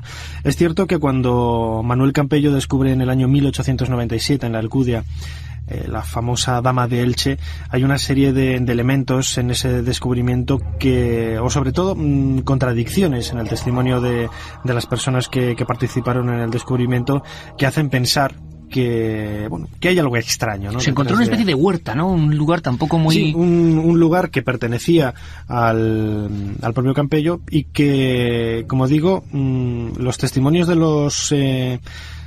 las personas que trabajaron en ese descubrimiento, por ejemplo, uno de los labradores decía que le llamó la atención que junto a la Dama de Elche, lo que se espera de una pieza que está enterrada desde el siglo IV o V antes de nuestra era es que la tierra estuviera compacta, y le llamó la atención precisamente que la tierra estaba suelta, ¿no? Como si lo hubieran colocado el día anterior.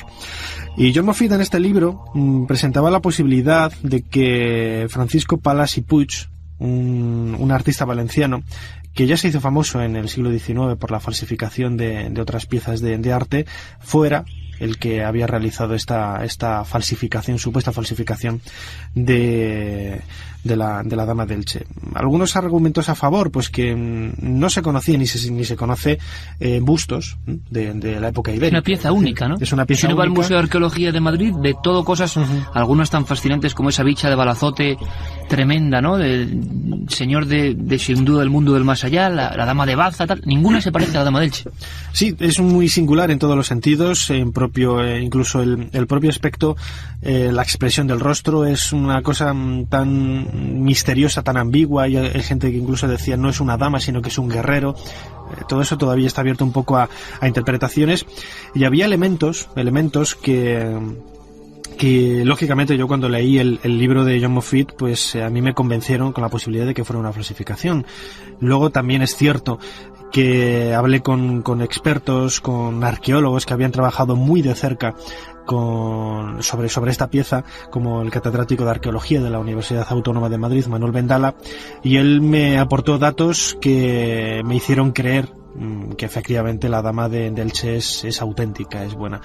Y todo ello estribaba sobre todo en algunos detalles tipológicos de la pieza, como una fíbula que tiene colgada sobre el pecho la Dama de Elche, que no existía, no había paralelismos en 1897 cuando apareció, así que es imposible que este falsificador lo hubiera conocido como para reproducirla en este busto. Por lo tanto, en Elche, de momento, pueden respirar tranquilos y tienen una de las piezas más impresionantes de la historia del arte.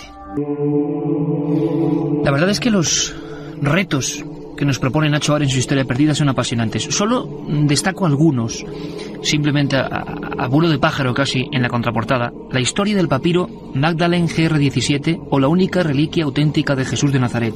Claves y mensajes secretos en el arte. Viajes transoceánicos, evidencias de egipcios en América, la verdad del plano célebre de Piri Reis, el almirante turco que cartografió la Antártida, mensajes cósmicos en cavernas prehistóricas, la terrible maldición de los Austrias, la descendencia francesa de Jesús de Nazaret, la momia del Titanic, historias que van desde tiempos remotos hasta casi hoy mismo, pero hay un episodio que sí me gustaría profundizar contigo, Nacho, es el de claves y mensajes secretos en el arte. Creo que obras como el Código da Vinci han abierto la perspectiva, que yo creo que es muy interesante. Siempre se critica lo que tiene éxito, ¿no? Pero yo creo que es muy interesante, al margen de que a uno le puede gustar más, menos, la nueva visión, ¿no?, que se ha abierto. Es decir, que el pintor, el escultor, sobre todo en pintura, ¿no? Mi impresión personal, yo no sé tú qué opinas, yo en esto también me he metido bastante y me ha absorbido bastante. Hay determinados maestros, determinados pintores que parece que conectan con algo, ¿no? Uh-huh. Con unas esferas paralelas que quizá nosotros no conocemos, no vemos diariamente, pero que ellos llegan a verlas y llegan a representarlo. Por eso hay autores tan extraños que cuando uno ve una pieza, caramba, se queda sobrecogido y no sabe bien por qué. Es como si hubiera un mensaje oculto que solo en determinadas circunstancias uno puede leer o puede sentir.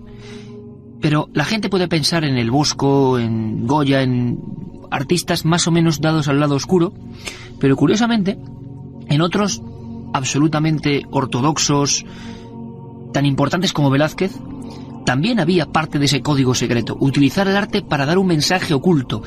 Yo creo que uno de los episodios que más puede impresionar a la gente de esta historia perdida, Nacho, es, bueno, las diversas teorías sobre la diferente lectura de las Meninas, ¿no? Un código Velázquez, ni más ni menos. Efectivamente, el código Velázquez. Habría que decir, ¿no? Yo, una de las cosas, cuando yo estudié historia antigua en Valladolid, que tenía asignaturas de historia del arte, una de las cosas que más echaba de menos era la interpretación de los cuadros, ¿no? En muchas ocasiones, profesores que yo tuve, profesores magníficos de historia del arte, se limitaban a hacer una descripción somera de los elementos que componían ese cuadro, ¿no? Que se aparecía fulanito de tal y llevaba un vestido rojo, un gorro de color azul. O sea, no hay visión profunda. Claro, y detrás aparecía una calavera o detrás, no sé. Yo preguntaba al profesor, ¿y por qué coloca esa calavera? Hoy lo vemos quizás un poco sumido en el mundo de lo extraño, de lo insólito, de lo esotérico.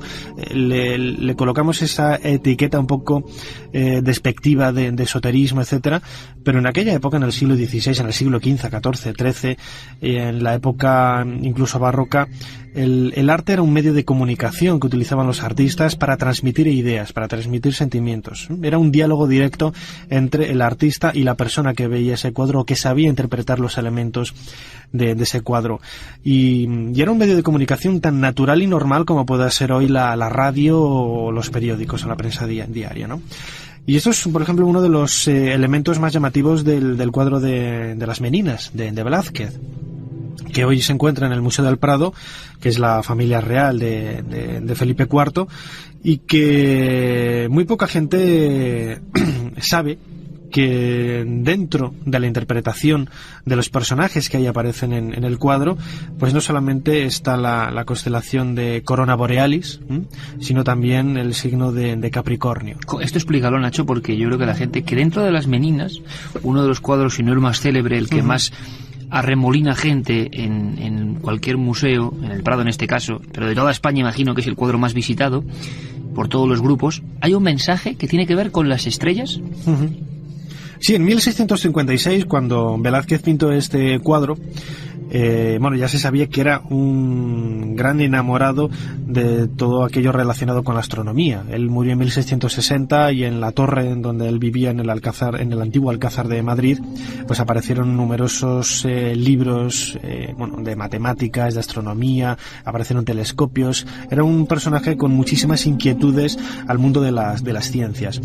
Pues bien, hubo una serie de investigadores en el último tercio del siglo XX que aportaron una serie de ideas bastante insólitas dentro de lo que es la interpretación de las Meninas, ¿no? Por ejemplo, el francés Jacques Lassagne fue el primero en llamar la atención de que si se une el pecho de las figuras principales que hay en el cuadro de las Meninas, se forma el dibujo de la constelación de Corona Borealis, y que curiosamente la estrella más brillante de todas ellas es la estrella Margarita, curiosamente el nombre de la hija de Felipe IV, la infanta, sobre la cual gira toda la escena del cuadro.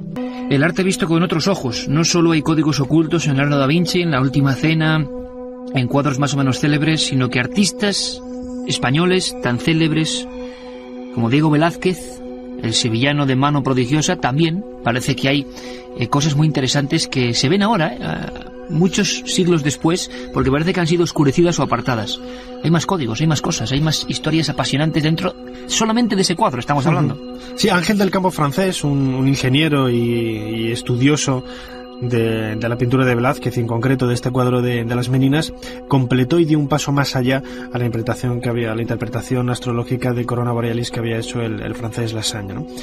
Y él interpretó que uniendo las cabezas de todos los personajes del cuadro, incluyendo el mastín, que se llamaba León, que aparece junto a los dos bufones, bueno, las dos enanas que hay a la derecha del cuadro, se construye la constelación de Capricornio. Y esto no es una cuestión baladí, sino que el eje, el círculo, mejor dicho, de la constelación, lo que hace es rodear la figura del centro, el espejo en el que aparecen los reyes Felipe IV y Mariana de Austria. Mariana de Austria había nacido en diciembre. Ella pertenecía al signo zodiacal de Capricornio, y curiosamente también haciendo un estudio de la ubicación en donde se encontraba antiguamente la habitación que aparece representada y pintada en el cuadro de Velázquez en el antiguo Alcázar de los Austrias, se ha podido saber que por esas maravillas de la tecnología y de la informática, muy posiblemente el cuadro fue esbozado un 23 de diciembre de 1656. Por eso digo, acordándolo un poco con el tipo de luz que tiene la sala, precisamente el cumpleaños de Mariana de Austria. Esto nos haría pensar que no solamente es un homenaje a su hija Margarita, que está en el centro del cuadro, sino también un emblema protector de los propios reyes Felipe IV y Mariana de Austria. Sin duda alguna, yo creo que digno de la reflexión, la sorpresa y por lo menos de observar estas otras historias que están ahí siempre presentes. Sin duda, Nacho no podía, a pesar de que este libro va mucho más allá de Egipto, no podía abandonar sus queridas momias, figuras llenas de misterio, por cierto, algunas tan célebres por las maldiciones, casi más que por las riquezas o la información, los códigos que podían darnos. Hay una pregunta, Nacho, que hace mucha gente a raíz de que hace ya un par de años emitiese en Milenio 3 en plena madrugada una de tus crónicas habladas sobre la momia del Titanic. Todo lo que es el Titanic, claro, representa un misterio, una fatalidad, la impresión tremenda cuando hace apenas 20 años se descubre en el fondo marino. Bueno, pues sigue habiendo cosas no tan conocidas y que también tiene que ver con la maldición, ¿no? Parece que ese viaje, desde luego, estaba maldito por libros anteriores, libros que habían descrito, parece, la misma aventura del Titanic. Parece que muchos pasajeros a última hora, y más que en la media de lo que es normal, devolvieron sus billetes, sus pasajes. Hubo gente que dentro del barco decidió abandonar directamente porque sintieron algo. Bueno, imagino que leyenda. Lo que no es leyenda es objetos extraños que iban cargados en ese barco, ¿no? Sí, una de las leyendas que justificaba el desastre del Titanic en 1912 era la presencia de una momia egipcia. Y esto es una especie de leyenda que yo cuento en el penúltimo capítulo del libro, que tiene su parte de verdad, tiene su parte de verdad, por lo que voy a decir. Estaba previsto que en el Titanic fuera trasladada hasta Nueva York la tapa de un ataúd, egipcio, que hoy todavía se puede ver en el Museo Británico, que tiene la referencia 22.542 y que está en exhibición.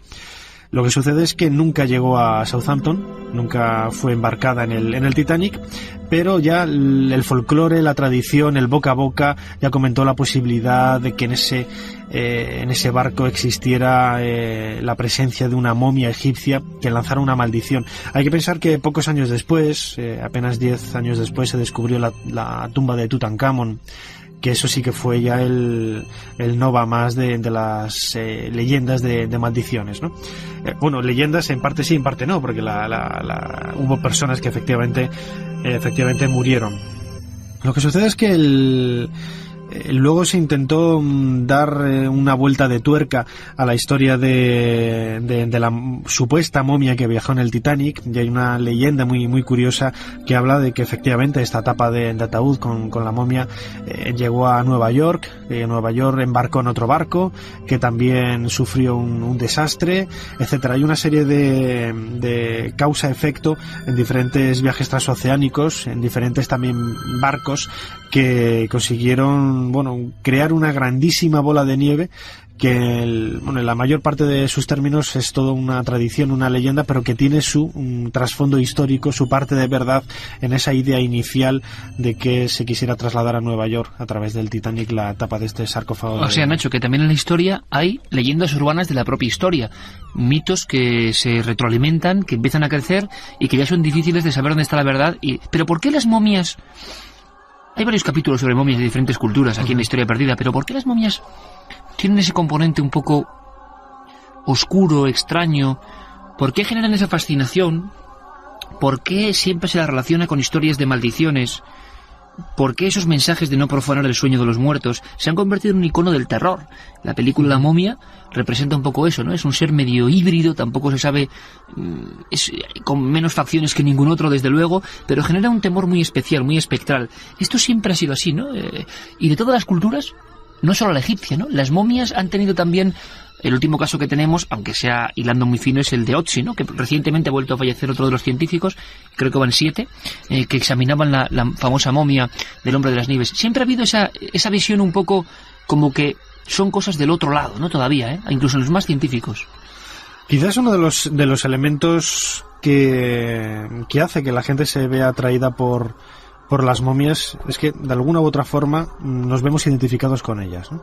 Nosotros podemos ver un edificio de 4.000, 5.000 años de antigüedad y decir, mira, pues más o menos es hermoso, más o menos tiene esta estética u otra, pero ver una momia, en el fondo lo que estamos haciendo es ver a una persona, a un ser vivo que ya no está vivo, que ahora está en una condición física totalmente diferente a lo que había sido en vida, pero que de alguna manera podemos intuir los rasgos, ¿no? Podemos intuir el tipo de vida que tuvo hace miles de años. Quizás uno de los elementos que más llama la atención a la gente cuando se acerca a ver las momias. Incluso, por ejemplo, en el Museo del Cairo, comentaba hace unos meses con una amiga que trabaja en el departamento de momias, yo le llamaba la atención sobre el hecho de que en ocasiones algunos investigadores han comentado que los egipcios, por la cultura musulmana, por la religión islámica, son un poco reacios a trabajar con momias, ¿no?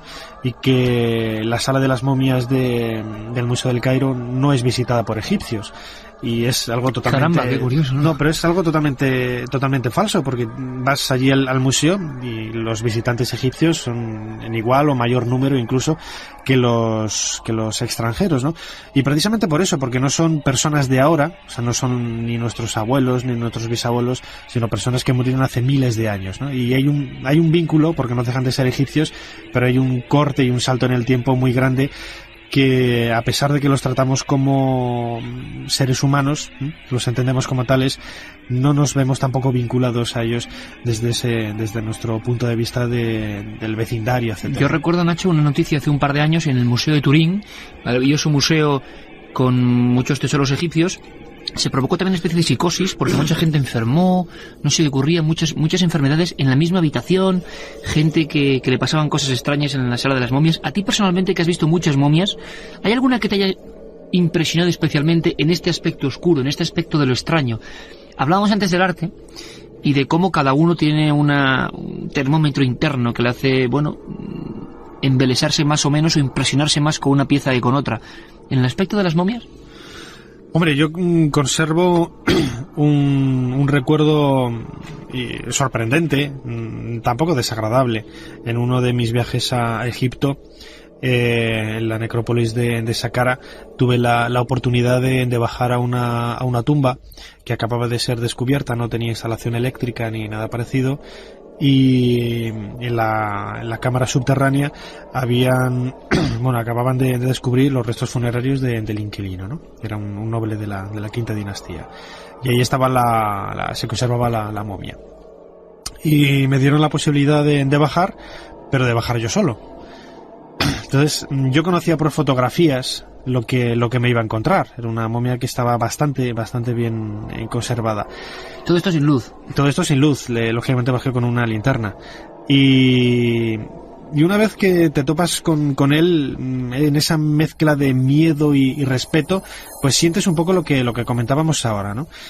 Mucha comprensión y mucho respeto, porque en definitiva estás delante de una persona que ha fallecido y ha vivido hace miles de años, que ha tenido una vida como la nuestra, que lo vemos ahora en el paso del tiempo como un paso fugaz, ¿no? Sucedió hace tantos siglos que apenas podemos tener memoria de ello, pero que vivió sus 30, 40, 50 años y que a lo largo de ese tiempo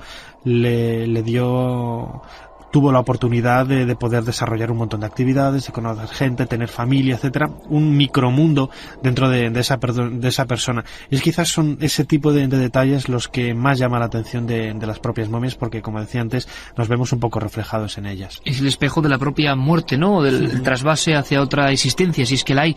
Por cierto, Nacho, esas pinturas y esa especie de escenografía tan rara que rodea algunas momias también ha sido muy preguntada por los oyentes de Milenio 3. Hay algunas tumbas especialmente que tienen una especie de escenario infernal, de monstruos absolutamente desconocidos para nosotros, que yo también recuerdo en Egipto verme muy impresionado, ¿no? Por algunas figuras sin cara, algunos incluso troncos humanos, ¿no? Que estaban sin piernas, cosas desmembradas. Recuerdo que recientemente, además, y compartía contigo programa, nuestro querido compañero Juanjo Revenga hablaba de uno de los lugares que más le había impresionado a él en el mundo, que era Cerro Sechín, ¿no? En Perú, que todo eran desmembramientos, caras de niños, un brazo de repente colgando en una piedra. Esto en Egipto también ocurre, y hay algunas tumbas que bajar por ellas sin luz, como creo que hemos hecho, bueno, pues sigue enfrentándonos a un mundo tenebroso cuando menos, ¿no? No dejamos, cuando entras en una tumba, no estás dejando de entrar en el más allá. Las pinturas que cubren las paredes de las tumbas, por ejemplo, del Valle de los Reyes, la de Ramsés VI, que es la más conocida, que tiene este tipo de pinturas, pues cuenta con una descripción muy detallista de ese inframundo, de ese más allá, de ese mundo del Amduat. Y estas representaciones pues están relacionadas con los propios habitantes de ese inframundo, en ocasiones seres insólitos con cabeza esférica, personas que, como decías ahora, que solamente tienen dos piernas y una cabeza. Dos piernas y una cabeza. Gente desmembrada. Todo este tipo de personajes entran dentro de una dinámica de pensamiento muy complejo. No hay cosa más difícil que la religión egipcia, quizás porque nos cuesta un poco entrar en ese pensamiento que es el del antiguo egipcio. Lo vemos quizás un poco con nuestra mentalidad moderna, y enseguida colgamos etiquetas de mentalidad primitiva, de cualquier tipo de calificativo. ¿Por qué los ponían, Nacho? ¿Por qué junto al muerto su último viaje iba con estas figuras? Parece un poco, en vez de poner imágenes bellas, ¿no? ¿Por qué estos seres? Es algo típico de las tumbas del Imperio Nuevo, sobre todo de las tumbas reales, porque lo que hacen es describir todo el inframundo, es decir, ese paso, esas 12 horas de la noche que tenía que avanzar por ellas el faraón para volver a renacer junto al sol al día siguiente, ¿no? No hay que olvidar que el faraón en esta época estaba identificado con el disco solar, con Ra, y ambos tenían que hacer ese recorrido nocturno e ir superando todas esas pruebas que le iba proponiendo la serpiente Apophis, el elemento maligno, ese diablo de la mentalidad del antiguo Egipto, y poco a poco ir superando todos los escollos, luchar en pequeñas batallas, pasar por puertas que estaban cuidadas por estos personajes tan insólitos y tan siniestros, recitar una serie de fórmulas que aparecen escritas en las paredes, en los textos, en los papiros, como una especie de, hoy lo veríamos como una especie de juego de rol, de un juego de internet, de estos donde te vas adentrando y vas descubriendo fases, etapas diferentes, y que tiene como resolución final el nacimiento a una nueva día, a una nueva vida, a un nuevo día, junto con el sol, ¿no? Yo creo que los oyentes de este programa especial que acompaña el libro La historia perdida se están quedando sorprendidos por la cantidad de historias, y os aseguro que solo estamos, bordeando un mínimo porcentaje que se concentran. Quizá, yo creo, Nacho, que el éxito de este libro te soy sincero, es la cantidad de cosas que se cuentan, ¿no? La cantidad de preguntas que uno puede hacerse con estas escasas 250 páginas. Por cierto, hay una cosa que también es muy interesante, y es que recuperas cosas que nuestra cultura occidental del siglo XXI ha como olvidado y tenían su grandiosidad y su misterio. Por ejemplo, todo lo que tiene que ver, así como Egipto siempre fascina, siempre nos interesa, hay mucha gente que viaja a Egipto, que quiere conocer, ¿por qué otra cultura tan antigua, tan fascinante, ha sido literalmente olvidada y arrasada de nuestro código normal de conducta? Hablo de todo lo que tiene que ver con los asirios, por ejemplo, con las culturas de la antigua Mesopotamia. No sé, son mucho menos conocidas, no sé también por qué, porque su grandiosidad y su misterio, caramba, también son estremecedores, ¿no? Hombre, los sumerios incluso nacieron unos pocos siglos antes de Egipto, ¿no? Y también se los relaciona como los padres de la escritura, aunque están casi a la par que los egipcios. Pero es cierto que es una cultura que quizás por estar asentada en lo que hoy es Irak, los problemas políticos de Irak no son de ahora, sino que ya vienen desde hace décadas. Es un mundo mucho más cerrado. Egipto es un país musulmán, es de cultura islámica, pero muchísimo más abierto a Occidente.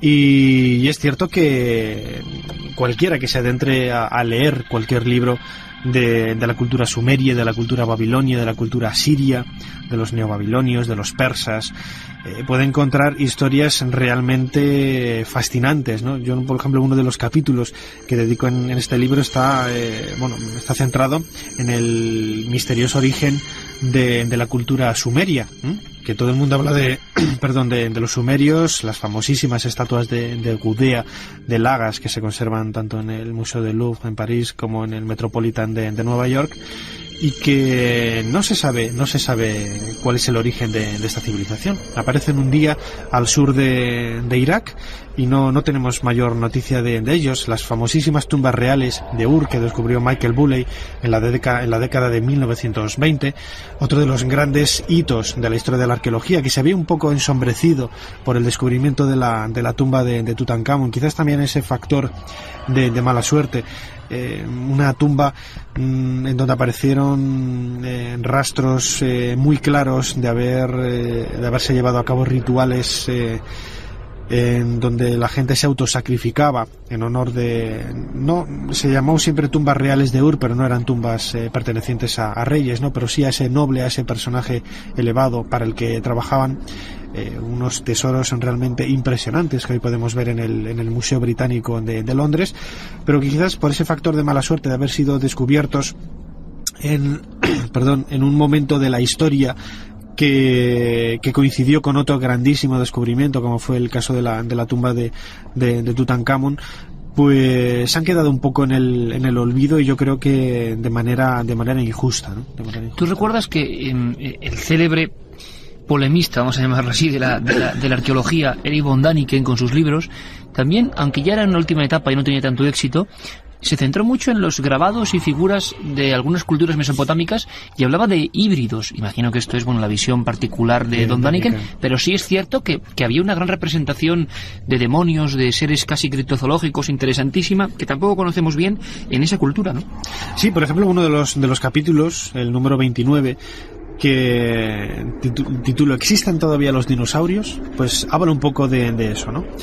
Algunas de las representaciones artísticas que han llegado hasta nosotros, por ejemplo, la famosísima puerta de Istar, que hoy se puede ver en el Museo de Berlín, que fue traída desde Babilonia, pues conserva algunos animales que cuando fue descubierta esta puerta a principios del siglo XX, pues se pensaba que eran animales mitológicos, con extrañas cabezas, con cornamentas extrañas. Creían que encajaban un poco más en lo que era la forma de pensar tan insólita de los antiguos babilonios, hasta que se encontraron efectivamente restos de estos animales, ¿no? Esto no significa que cualquier animal extraño que podamos ver en los relieves, no solamente de Babilonia, de Sumeria, sino de Egipto, de otra cultura de la antigüedad, tenga un paralelismo en la biología real. Sin embargo, sí que nos hace pensar que tenemos que ser un poco más prudentes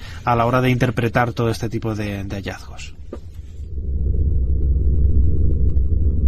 Por cierto, que no me resisto, Nacho, a comentarte ya en esta recta final del programa, de este programa que acompaña este libro, un libro lleno de códigos, nunca mejor dicho, y hablamos de ¿qué opinas tú de esa revisión de los conceptos de la historia? ¿Qué está pasando?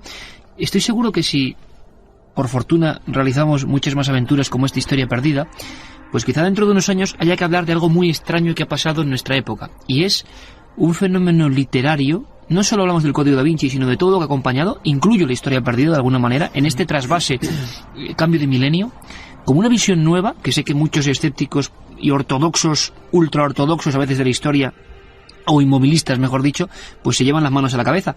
Pero ¿qué está pasando para que la visión de esta historia, vamos a llamarla apócrifa, esta historia distinta, esta historia ensombrecida, haya arrasado? Es que yo creo que todavía no somos conscientes porque lo estamos viviendo. Y en estas mismas fechas vamos a seguir viviendo que uno va a las listas de ventas y estos libros sobre los misterios de Da Vinci, o sobre la María Magdalena, o sobre la otra historia, el Priorato de Sion, Evangelios apócrifos. Pero es que es un fenómeno de unos niveles que nunca se ha dado en la historia de la literatura, que es donde nosotros estamos metidos, ¿no? En el mundo de los libros. Quizás sería un capítulo para una futura historia perdida, ¿no? ¿Qué ha pasado con todo esto? ¿Por qué? ¿Tú qué crees?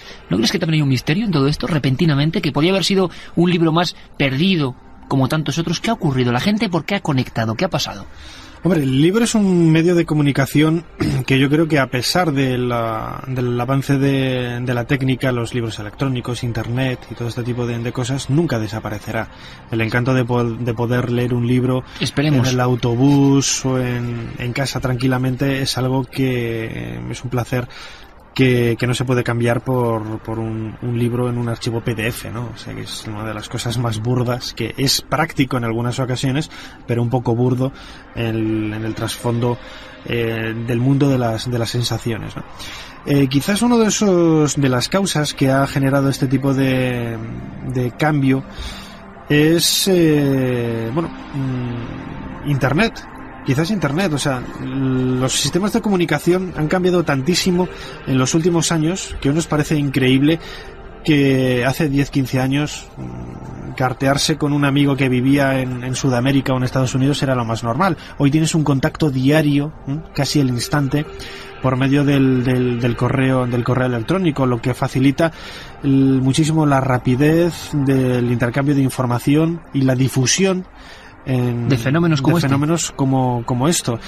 Seguramente Dan Brown, cuando esbozaba su libro del Código da Vinci, de alguna forma gran parte de la investigación, gran parte de la elaboración de ese proyecto literario vino a través de Internet.